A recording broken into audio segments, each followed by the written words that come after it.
That's, I knew it was a risk. That coffee conversation always takes a little bit of time.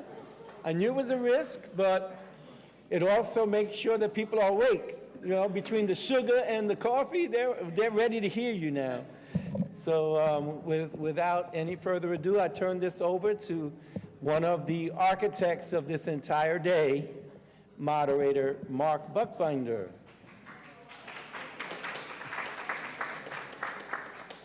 Thank you, Jose, and good afternoon, everybody. So this panel, this morning you heard a lot about physical infrastructure, and now what we're going to really be zeroing in on is the social infrastructure as it applies to resiliency. The panel is called Investing in People and Communities for Upward Mobility. And what we are going to do is talk about several different subjects, as you will hear.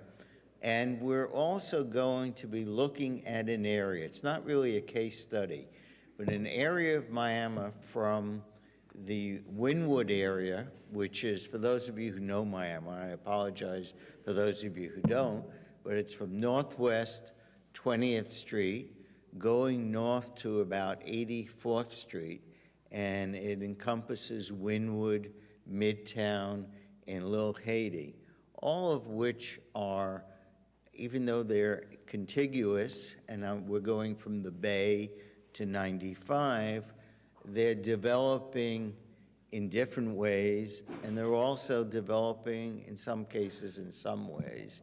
So the panel is going to relate the things they're going to talk to a little bit to this area. So as I said, we're here investing in people and communities for upward mobility. I'm going to just name the panelists now. I'm going to name them in the order that they're going to speak. Their extensive bios, which will really impress you, they impress me, are in your program. So you're welcome to take a look at it when you have a chance, if you haven't already. Our first speaker is Ned Murray. Ned is a professor at Florida International University and the director of the Metropolitan Center. Our second speaker is Peter Wood, who is the vice president of the Health Foundation of South Florida. Thirdly, Lyle Culver, who is a professor at Miami-Dade College, School of Architecture and Interior Design. Next is Gepsie Metellus, who is the executive director of Sant Haitian Neighborhood Center. And the wrap-up of our panel is Ignacio Esteban, who is the chief executive officer of the Florida Community Loan Fund. So each of the panelists are going to talk to you for 10 minutes, right? 10 minutes. And I'll give you guys a 2-minute warning, so, which is a wrap-up. So without any further ado, Ned, won't you? Thank you very much. Just a mic right here. Thank you very much, Mark, and thank you for having me, and thank you for School of Architecture for hosting this conference in such a beautiful facility. I wish all my classes could be held in a lecture hall like this. I was asked to focus on the particular geographic area that Mark had mentioned, and I think one of the reasons I'm here is because the Metropolitan Center, I think as some of you know, have been involved in that area for quite some time. It was a study that we had done back in 2003, when the purpose of the study was to look at economic disinvestment in Wynwood, Little Haiti, Edgewater, Overtown, in fact, the whole stretch of the FEC corridor in the city of Miami. It was economic disinvestment, the loss of 18,000 jobs in Wynwood alone from the 1980s that brought us there. And it was Mayor Diaz, Commissioner Winton, Commissioner Teal at the time, who all had asked us to come in and do this study. What you're seeing up here are the original sketches from that plan. I was the PI on this study. The plan was done and submitted to the City of Miami Commission in June of 2003. It was adopted, and within 9 months of adoption, Midtown Miami was being built. That's how fast it happened. In many ways, it's sort of representative of, I think, the whole discussion, which I will fast forward to in a second, relative to where we're at today. Because the quickness of that, the way that development went forward, and the changes that occurred in Wynwood, and even now, as we're seeing over the years in some of the neighboring communities, are very, very representative of that fast, that real quick development pattern that we see in Miami for the last 15 years or so. So there it is. I mean, that was the original. If you look at that top sketch, that was the original concept for Midtown Miami. At the time, it was a pipe dream. In fact, it was being referred to as the proverbial hole in the donut. Some of you may remember, because the land was being used by the Port of Miami, leased to them by, guess who? The Florida East Coast Railroad. And it was just 56 acres of containers from the ships. And at that time, we had no idea that this could ever have been developed. Turns out it becomes the showpiece of the whole FEC corridor plan, and the rest is history. Fast forward, 2 weeks ago, we were asked, I think some of you probably were there, some of you probably all heard about it. We just completed the Miami-Dade County Prosperity Study. We took an extensive look at the economy in Miami-Dade relative to prosperity, but also drilled down to the neighborhoods. We looked at every census tract and then aggregated them up into traditional neighborhood boundaries, including the neighborhood boundaries that Mark was just referring to. And when we talk about economy, we view the economy, and we really, I think we comprehend this much better now since Midtown Miami, how fast Miami has grown from a development standpoint. But what does that really mean relative to the people who live there? The people who originally lived in Wynwood and now have been living in Little Haiti, across the way in 95 in Liberty City and Alapata and places like that. What does it mean for them when we have this development pattern that's just so accelerated? Who benefits? How are they impacted? So the prosperity study that we developed, we created essentially these 4 pillars or 4 determinants of what we refer to as prosperity, or for the purposes of this conference, economic resiliency. And it starts with stable growth, a growing and stable local economy. Wealth is retained in recession. So we have to look at these communities, these neighborhoods that we're focused on, and understand that economies like we have here in Miami-Dade are very susceptible to peaks and valleys, especially ones that survive on development for the most part. Economic opportunity. The economy creates jobs paying competitive wages. So we have to look at wages, the types of industries that we're focused on, and the understanding that we need to create these geographies of opportunity within these neighborhoods and within these districts, and provide ways to connect them. How does Little Haiti connect with Wynwood? How does Liberty City connect with Little Haiti? How does it all connect with the Central Business District and the larger economy of Miami-Dade? That is so fundamental, and that's what economic opportunity is about. It's also about housing. It's also about other choices that the residents of Miami need to have relative to not only the economy, but other quality of life types of indicators as well. And then the mobility indicator, that's the intergenerational aspect of this. One of the things I'm going to show you really quickly is one of the focuses of the prosperity study was to look at distressed neighborhoods, and particularly those that have been persistently distressed for periods of time. High concentrations of poverty, and Miami-Dade is the poster child of those kinds of neighborhoods. And then equity. How is it shared? How is the economy and growth in the economy shared, not only across the various income quintiles here in Miami-Dade or elsewhere, but also geographies once again, and particularly geographies of color. Poverty and distress in Miami, real quickly, just look at these numbers when we compare Miami-Dade to the nation. We were doing a little bit better in terms of our poverty rate, during the height of the building boom back in 2005, but look what's happened now. A 20.4% poverty rate, that's 33% higher than the country as a whole. And then as we begin to look at the neighborhoods where the highest concentrations of poverty are, we're referring to these as sort of the spine of distress, because it kind of follows the I-95 corridor from north to south. And there are many of the same neighborhoods, well, the neighborhoods certainly that Mark referred to, but also all the abutting neighborhoods along the I-95 corridor. And once again, mainly neighborhoods of color, and many of these neighborhoods have been poor and distressed for not just the last 10, 20 years, but the last 30, 40 years. We created a Prosperity Initiative Neighborhood Distress Index, looking at 3 major overall indicators, those being the economy, education, and housing.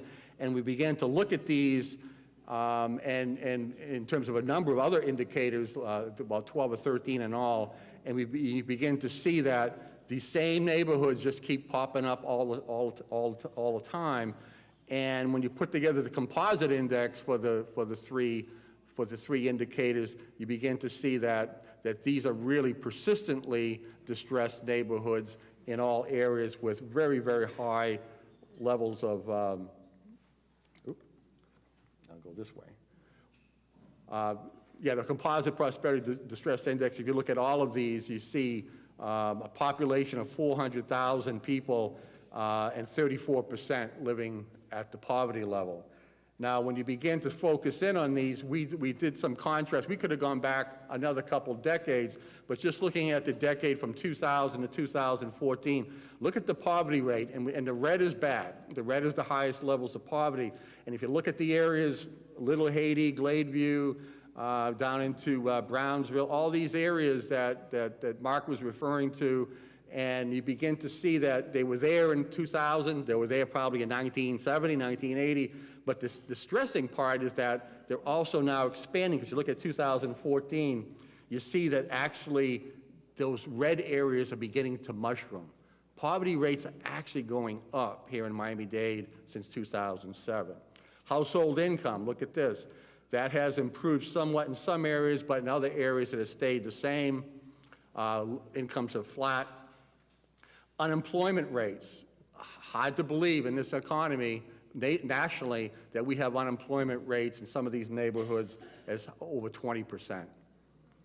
Children in poverty, look at this, look at that mushroom from 2000 to 2014 in many of these neighborhoods.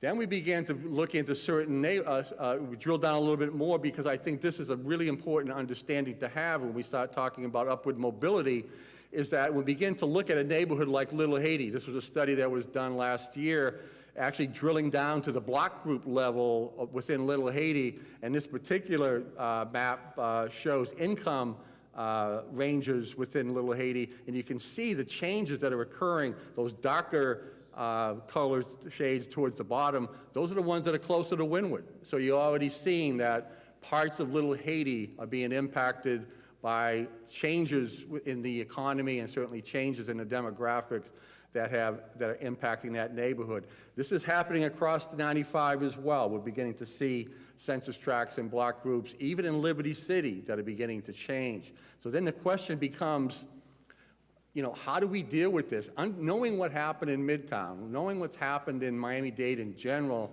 in terms of population and growth and development over the last 15 years, what do we need to do when we start to focus in on these neighborhoods and begin to think of these neighborhoods in terms of human capital development, the people that live there, investing in the people and the communities that actually live there, okay?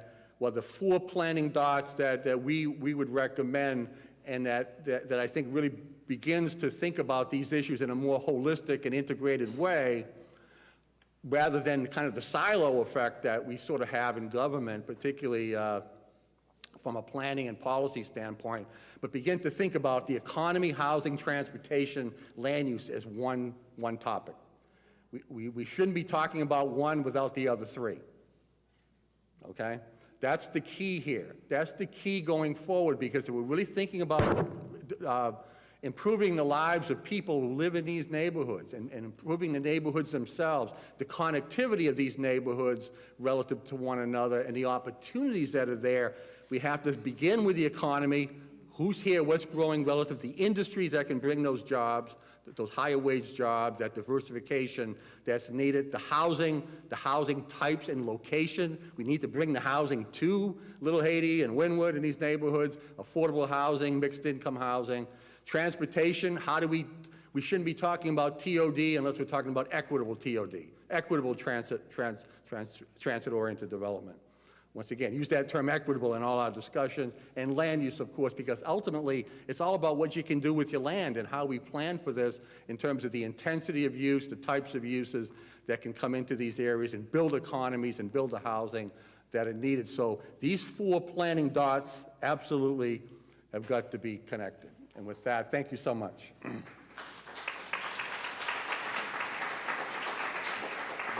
I just want to mention that you can get the study at the website. Yes. There's a website that's up there if you're interested in reading it.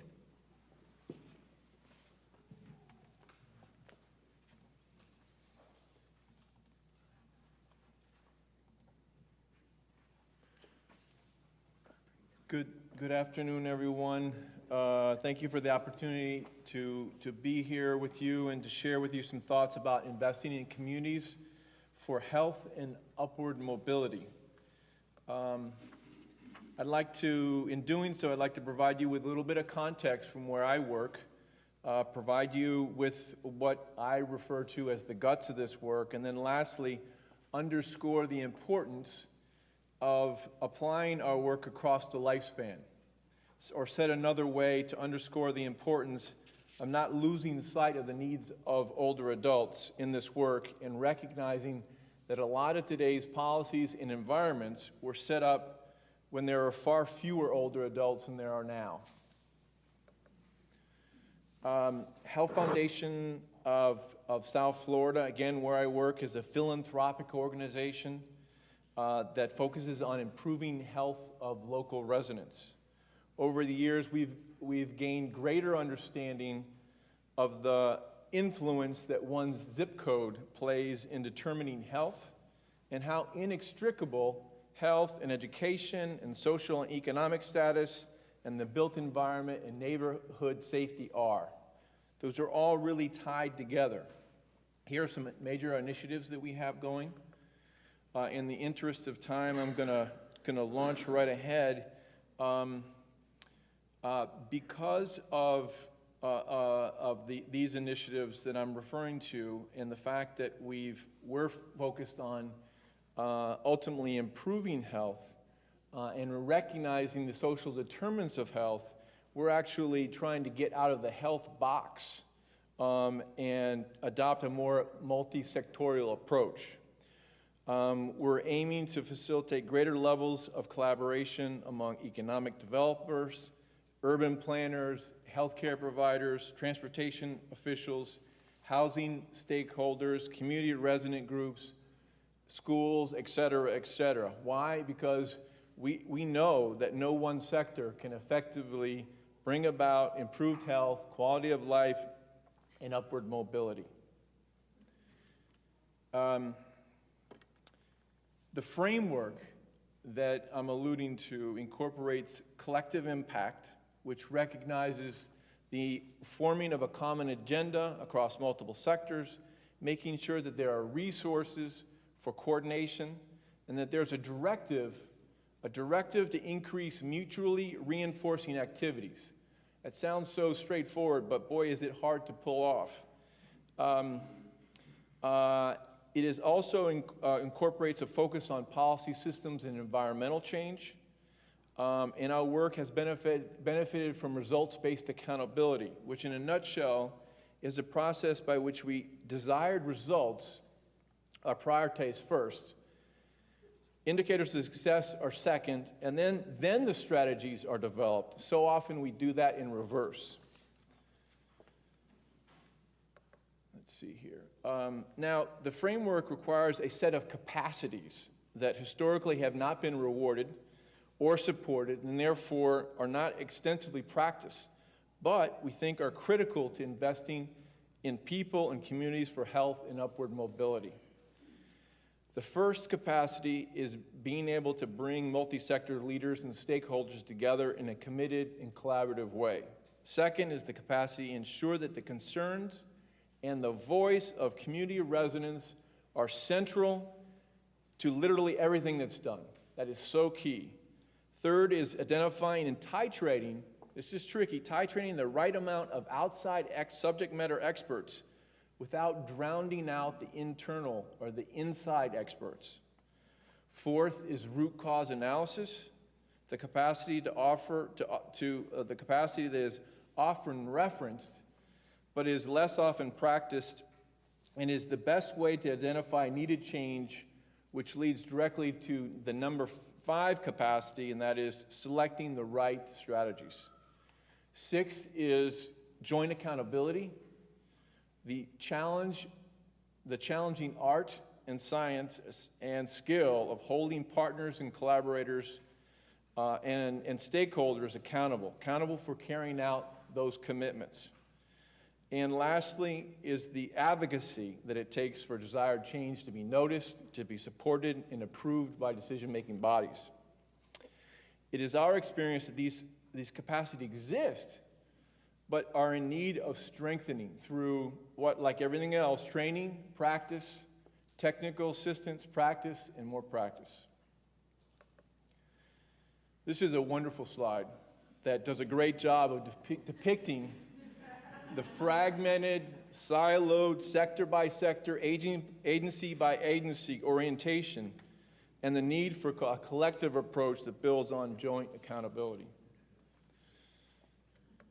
The multi-sector infrastructure outlined here is nothing new at the surface, but when community resident voice is incorporated throughout, and these capacities that I've outlined are functional, this or similar infrastructure can hold together necessary collective impact work, and it will be critical to success. Now, to the group that far too often falls off the radar, older adults. In terms of upward mobility, older adults can in fact increase their status and power over time, but they are much more susceptible to losing that status and power than any other group. Perhaps because of the long duration of the community development endeavors, children and their trajectory become the focal point. Many of us say to ourselves that we'll see the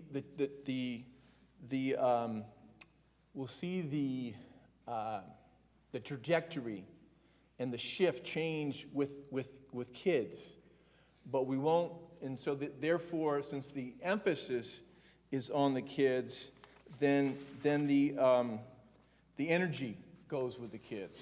And I think what we feel is that that's natural, that's understandable, but with current life expectancy rates, community residents who live to be 60 are now likely to live to their 90s. That means that if the 60s no longer represent the beginning of the end, they represent the beginning of the last third of your life. That's a big chunk of time. This fact, unfortunately, we're reluctant to embrace for many reasons. The longevity combines with increasing proportions of older adults, where older adults were 1 in 10, they're now more like 1 in 4. In the future, they'll be more like 1 in 3. The quality of life, functioning, health, social, economic status of older adults is just as important as any other group. And for many families, it's the older adults, the grandparents, who are helping to keep the younger generations afloat. In order to better support older adults, we must more effectively address chronic conditions. We must more effectively address affordable housing, public transportation, and other issues that acutely impact older adults. Given the substantial demographic changes, these public policies, these environmental change must be more oriented around today's demographic needs. But the good news as Lisa mentioned, is that public policies that are good for older adults are good for everyone else. Street intersections designed for older adults so they can safely cross the street benefit everyone. Transportation solutions for non-driving older adults are great benefits for people who choose not to drive or can't drive. And addressing the affordability of housing will benefit older adults as well as everyone else who have a hard time struggling with today's real estate costs. One of the major barriers to effectively addressing these needs, though, is frankly our inability to prioritize older adults. If our aim is to increase upper mobility of community residents, then now more than ever before in our history, we must prevent the downward mobility of older residents. Finally, I'd like to ask that you keep in mind this following slide. Plugging the voice of community residents into the right political power grid will do more to create health, wellness, and upward mobility than any other single intervention. Thank you very much.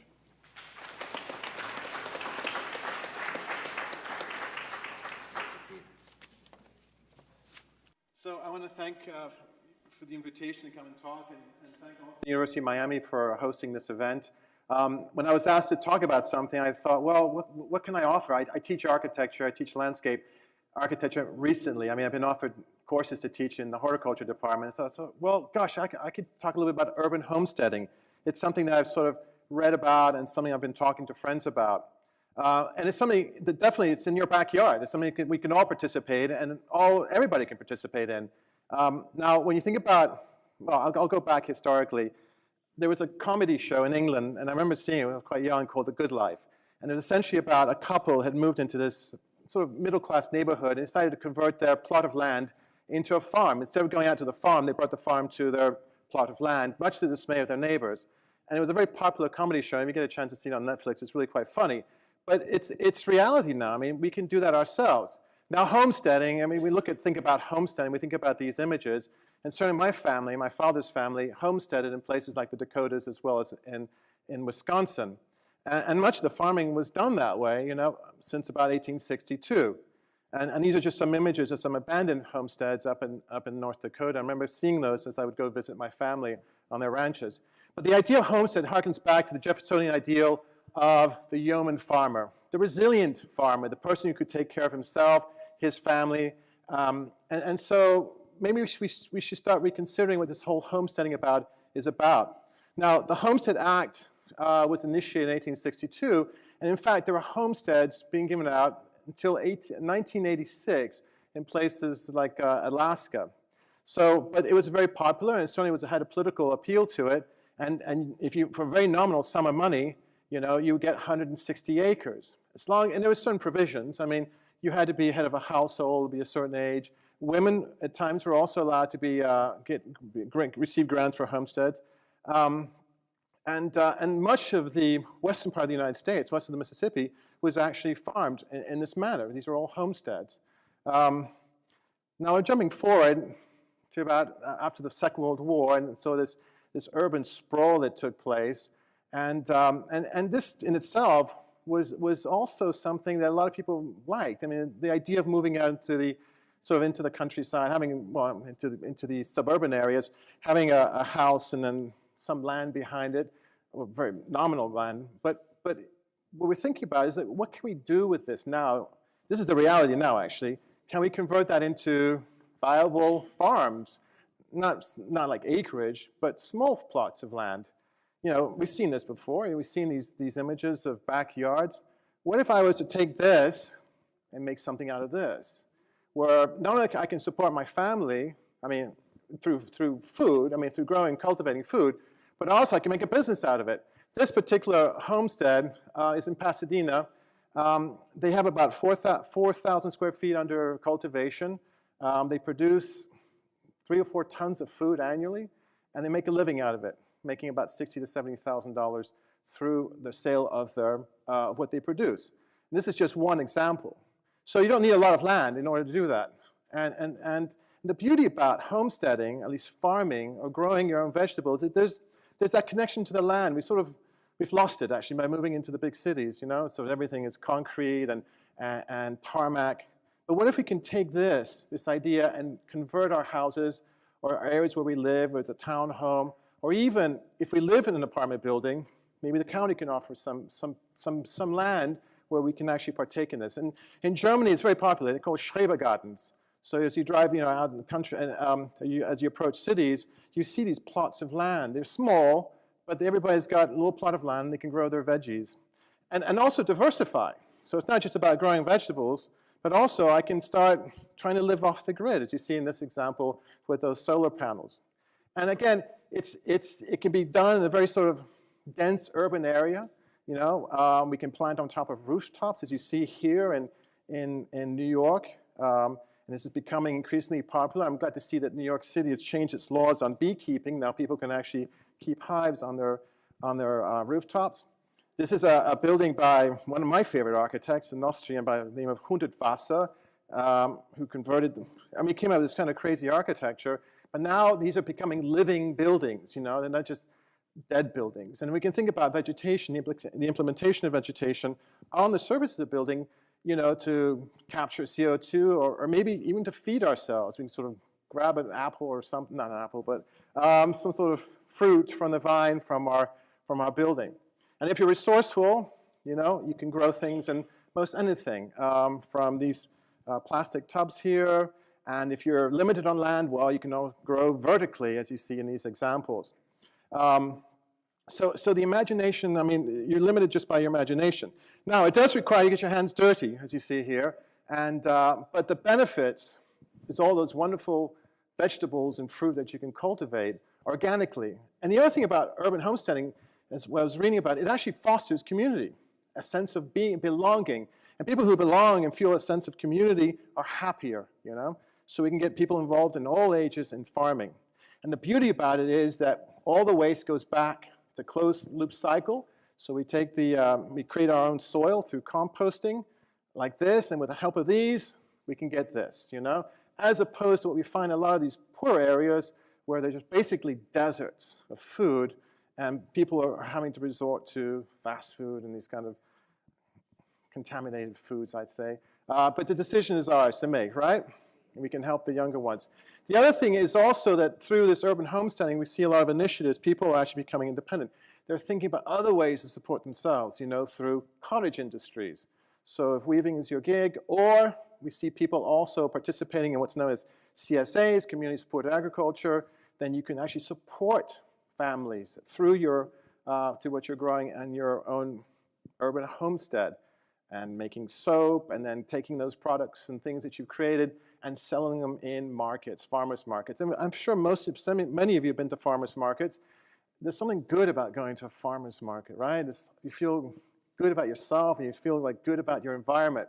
And children can partake in this as well. So the homesteading, urban homesteading can actually be a means of educating, teaching children. Fortunately, my children go to a school where they teach children how to grow vegetables. And just doing this research, I found there's a plethora of information out there, and there's lots of blogs and websites that you can actually tap into. My sister actually lives in a townhome in Doral. Now she's thinking about converting her backyard and front. I got 2 minutes, all right. So anyway, so here we have Little Haiti. Yesterday I was in Little Haiti driving around, and I noticed actually there's a couple of there's one CSA that I read about. So it's a community supported agriculture, and this lady here and her partner, they have about 1/4 of an acre, and they have about 33 families that they actually support. They've actually expanded. And so this is their plot of land, and they cultivate all sorts of things there, and it's all organically grown, which is wonderful too. So we don't have to worry about pesticides or these, GMOs that we're trying to avoid. The other place I went to, actually, this place called Earth and Us, and this is actually about 2 acres, and it's actually in Little Haiti. And I wandered in there with my 5-year-old son. He had a blast because there are emus and there's chickens and goats and things running around, and other people living there too. And it's the brainchild of this guy here called Ray Chaser, who decided that he wanted to support his family with good organically grown foods about 40 years ago, and started buying up plots, areas, derelict houses to to force the, so get rid of prostitution and drug dealing and all that, one house at a time. Now he's got about 2 or 3 acres in Little Haiti. So this is what it looks like, and yes, that is a tree house. There's about four rooms that they have up in that tree house, and you can wonder about. Another initiative was started by these friends of mine, and they decided that they wanted to teach people about how to grow organically and how to cook. And so they went for a grant and developed what's known as Colony 1. This is also part of a charrette, and came up with some design ideas. This is actually in the Wynwood area. It's not under construction yet, but they did get a grant for about over $250,000. And initially they were thinking about using shipping containers. And this would be a facility that would have a kitchen, it would have school, a place to educate people about food and nutrition. There's a caretaker's house there, and so it's a full-fledged facility. And you can see here also using solar power as a means of generating their energy. So the ideas are out there. And I understood from Jose, speaking briefly to him, that HUD's been involved with the urban homesteading for the last 30 years. I'm in the process. I just sold my house. It sold in about 4 hours, and so all of a sudden we were homeless. I'm like, oh gosh, what are we going to do now? But it's a consideration now my wife and I are thinking about as we're looking around properties. How can we get involved in something like this, urban homesteading, and be able to grow? I mean, you should know where your food's coming from, right? I mean. And I think this is becoming more and more a consideration for many people. So with that said, okay.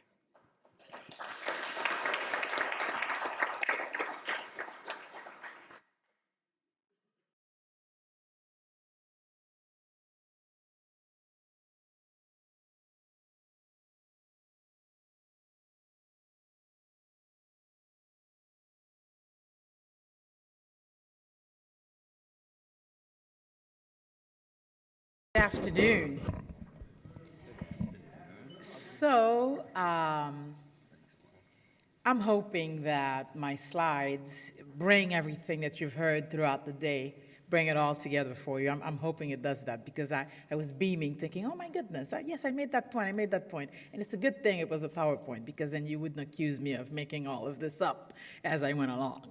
I also want to say to you that my perspective will clearly be from an immigrant perspective, right? And it was interesting that I heard Haiti referenced twice today, and I thought I would also mention Haiti before I began my presentation. And it's this great debate among so many in the Haitian community around the use of the word resiliency, right? Because so many of us don't like it so much, because there's an assumption that when they call you resilient, that means you sort of resign yourself to your circumstances, you're helpless, but you're trying to get out of helplessness. And folks are arguing for the word capable, right? So when are we going to refer to the Haitian community as a capable community? So, all of this is just background information for you. And so my interest was really to understand what the word resiliency really means, right?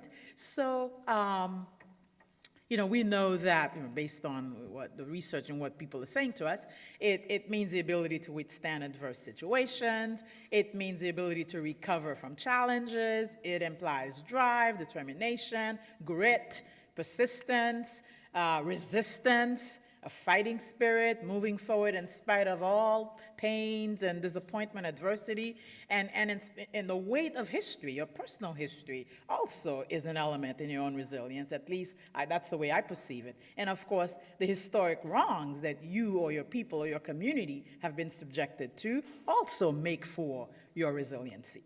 So, for me, the factors that do in fact contribute to community resiliency would be first, that we consider all of the protective factors that I just mentioned, right? All the grit, the persistence, resistance, etc. That you're in a community where you feel supported and belong to this community, where there are equitable government policies and investments that benefit you or your community.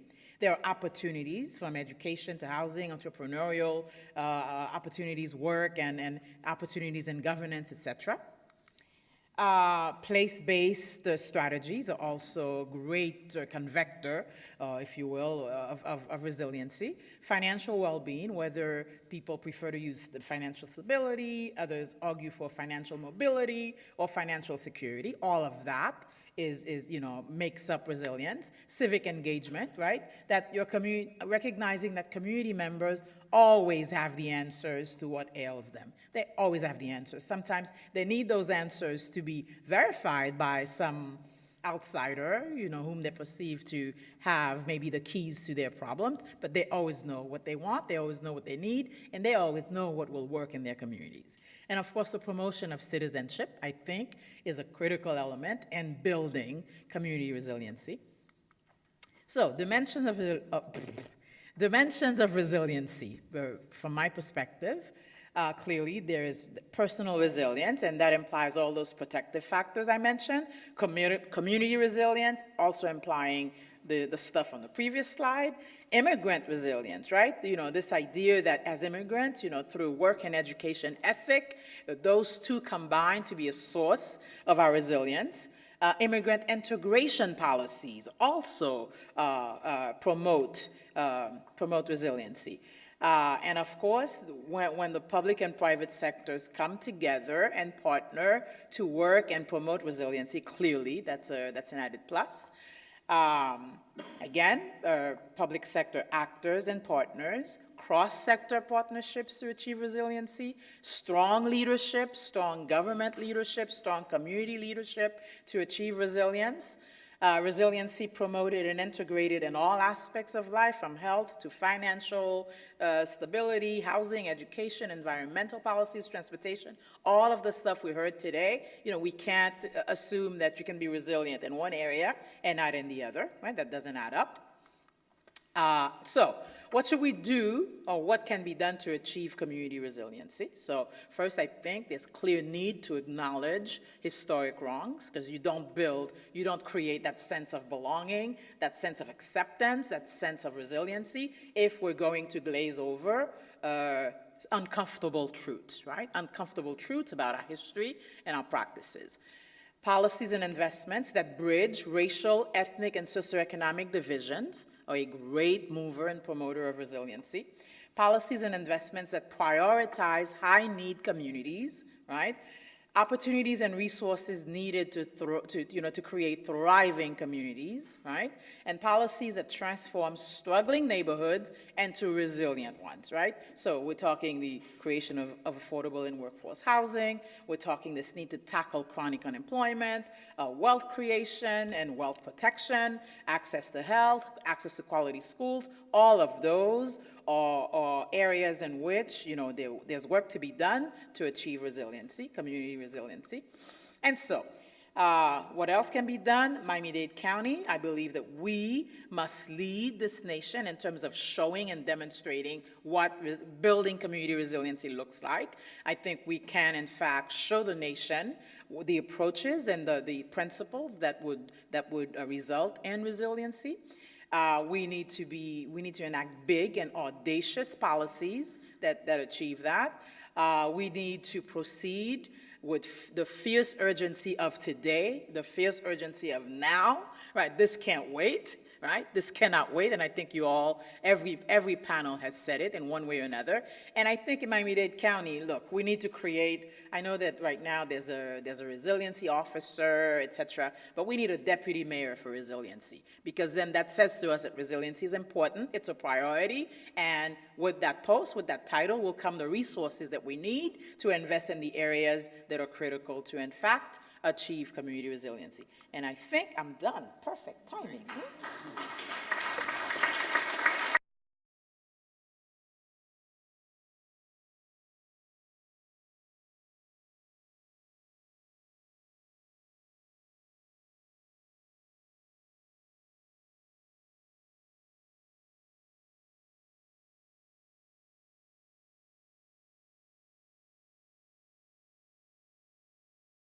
Well, thank you. Thank you, everybody, panelists, students.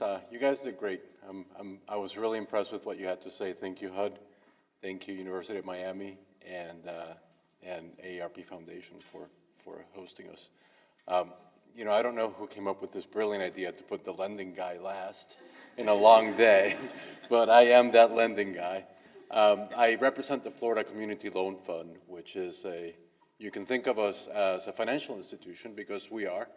You can also think of us as a nonprofit because we are. There are not too many organizations like us in Florida, but we were created because a bunch of concerned Floridians about 25 years ago came together and recognized that the existing sources of financing were not enough to meet the needs in low-income communities. So the title of this session, Investing in Upward Mobility, is sort of why we were created. So we work statewide. I have a bunch of slides. I'm going to try to go through them relatively quickly and stop on the more important ones, but hopefully we can go through. We have a 20-year history. We have offices in 4 different parts of the state. We have a vision statement and a mission statement, and our mission statement really is about, our vision is really about creating opportunity and dignity in communities and people, right? So that's, as a financial institution, that's why we exist, which is not about increasing shareholder wealth, but about sort of bringing that, using finance and financial tools to make that happen. Our statewide impact since creation, we've done over almost 4,000, we financed almost 4,000 affordable housing units, helped create almost 8,000 jobs, almost 8,100 jobs, and 101 community facilities. And you'll see a little bit later what types of services we provide to communities. This is a very convoluted map. I can give you the PowerPoint, but to date, we have invested $231 million from directly and from different sources directly into low-income communities in the state of Florida. That has leveraged about $768 million in other types of financing. So lots of lending growth over the years. Because this panel was structured in terms of needs, and specifically the needs in the 3 communities, I wanted to give you a sense of where we are, where Florida is. Florida is the 3rd most populous state. And we have, over the years, financed things in 35 out of the 67 counties in the state of Florida. That's about half the state in terms of number of counties, but it's actually about where 90% of the population of Florida lives. If you're wondering, the smallest 5 counties in Florida account for less than 1% of the total population, which is pretty incredible. So on the healthcare side, we work in healthcare. Well, you'll see some examples of that in a second. 18% of Floridians don't have health insurance as of 2014. We talked about the needs of the elderly, and that is an increasing area of focus for the Florida Community Loan Fund lately. We have been very active over the years and across the state in the issue of homelessness as well, in various ways. And obviously, as sort of the first thing that we did as an organization was sort of address affordable housing, and we've been doing that since the beginning. We've expanded to other areas, but affordable housing has been an issue that we have addressed with our financing since the beginning. So this is, we have 3 loan programs, and I won't bore you with the details of each one, but they are every lending that we do has to either provide direct benefits to low-income people or communities. We work in housing and affordable housing, supportive and multifamily, so the whole spectrum of housing needs, not just one or another. We have done various types of community facilities, educational facilities, healthcare facilities, and nonprofit facilities in general. And then in the community and the economic development side, we've done some commercial real estate and food access projects. Over the past 3 years, we have sort of recognized that a lot of these things are interrelated. So we're trying to find ways to bring our health and housing together into sort of thinking about them not as separate interventions, but as combined interventions. And we have been developing slowly but surely a food access lending program that will hopefully bring retail stores to food deserts and also other types of interventions to help bring financing to help increase the access to healthy food in low-income areas. So a little bit about South Florida and where we are. So this is a big map of South Florida. The dots are where we've made loans. The green dots are Florida Community Loan Fund loans. The 3 blue dots are New Markets Tax Credit transactions. This is a big area. We've made loans all the way to the Keys, but if I put the Keys in there, you wouldn't really see the map at very good scale. So this is sort of all the way up to Pompano Beach, past Fort Lauderdale. I'll narrow this down a little bit. In this area, in the South Florida region, we've helped finance over 1,000 affordable housing units and 32 facilities, almost 725,000 square feet of space. That's just in this part of the state alone. It's the part where we've been the most active over the years. This is what we've done in South Florida. So this is a region that's sort of narrowing down a little bit. If you notice, I changed the ranges. The darker blue is 32% poverty and above. That's huge. So if you think about it, there's not too many counties or census tracts in the U.S. that have 32% poverty. But when you look at our region, there's a lot of them that do. And you can tell that we've been in those areas. So that's, you don't see too many financial institutions that sort of map the way we map in terms of where we lend, but we do that because that's part of our mission. And let me narrow it down a little bit further. So this is the subject area. I'm going to talk about 4 specific projects that we've done to help invest in this community. The first one is University of Miami Science, Life, and Technology Park. The second one is Camillus House. Those are both to the south of the area that Mark asked us to talk about. Aspira, Florida Charter School in Wynwood, and then Carrefour Supportive Housing. So those 4 projects are 4 projects that we've done in or around the neighborhood that Mark wants us to kind of address. So Wexford was the first New Markets Tax Credit project that the Florida Community Loan Fund ever did. New Markets Tax Credit is a federal funding program that provides investors tax credits in exchange for investing in low-income communities. The Florida Community Loan Fund, applies to the federal government directly in a very competitive process to secure the ability to give those New Markets Tax Credits to investors, and have been doing so for about 8 years now. We are the most successful New Markets Tax Credit recipient at the federal level, and in terms of making transactions, we have done more transactions than any financial institution operating in Florida, and that includes all the big banks. So I said earlier that you can think of us as a financial institution. We're about a $50 million financial institution. That's super small in financial institution terms. We're a $50 million nonprofit. That's pretty big in nonprofit terms. But we've done more than financial institutions that are much, much larger than we are. Wexford was about $5.7 million of our allocation. We also were part of the financing for the Camillus House project. Those of you who are in Miami probably know the project well, but it brought together several different facilities that Camillus House has to aid the homeless population in the Miami area in different ways. There's a community health center, federally qualified community health center within the facility. and support housing at different levels. Our specific piece of that financing was $20 million.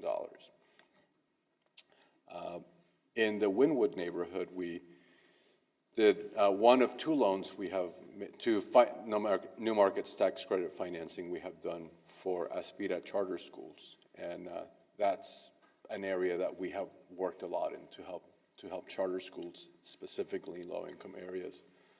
And we are pleased with the results of that. So we're looking at addressing medical, educational, and housing needs. And then finally, City View Apartments is an example of the work CAR 4 is doing in, this one is in Little Haiti, or just north of Little Haiti. Essentially, this is from a financial perspective, from a lender perspective, it's a little bit of a hard project to do because of the way the project is configured and because of the way the cash flow rolls. It's also a small project, even though it's $850,000. Most banks are really not very interested in a project that small and that complicated relative to its size. So that's where the role of a lender that isn't like the Florida Community Loan Fund, that isn't necessarily driven by profits, that comes in. Now, we do want to get paid back, and we do often. And then the other CAR 4 project that is in the same area as the Little Haiti Gateway. This one was $1.7 million in financing, also similar to City View Apartments. So that's the sort of the result of what we do. I think what I would say is that in the time that I've been in Florida, access to financing, sort of the dollars investments into low-income areas, I've seen it increase over the time. What still we lack in a lot of cases is the infrastructure. So we lend, we say we've done housing. We haven't done any housing. We've lent to other groups to do housing. I think a lot of times to make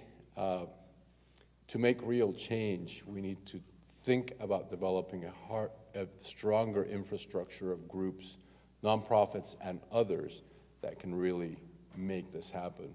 In South Florida, we are fortunate to have a fairly strong group of nonprofits that are working well. That is not the case in other areas of the state. But even in South Florida, even in the Miami area, there could be more, and the ones that exist could be stronger. And they're only going to be stronger if they get the type of funding that they need to get there. So that's my little, is that 2 minutes? Am I done? You're done. Okay. The last thing I'll say is, I came here from Orlando today. I have a couple of board members in here, so this is speaking for myself. I've looked at the issue of gun control from a distance for a long time. I think many of us probably have been there. As I was driving here today, I think that it's time for those of us who have been looking at it from a distance and not doing anything to really try to think what we can do to make some changes there. That's all I have to say.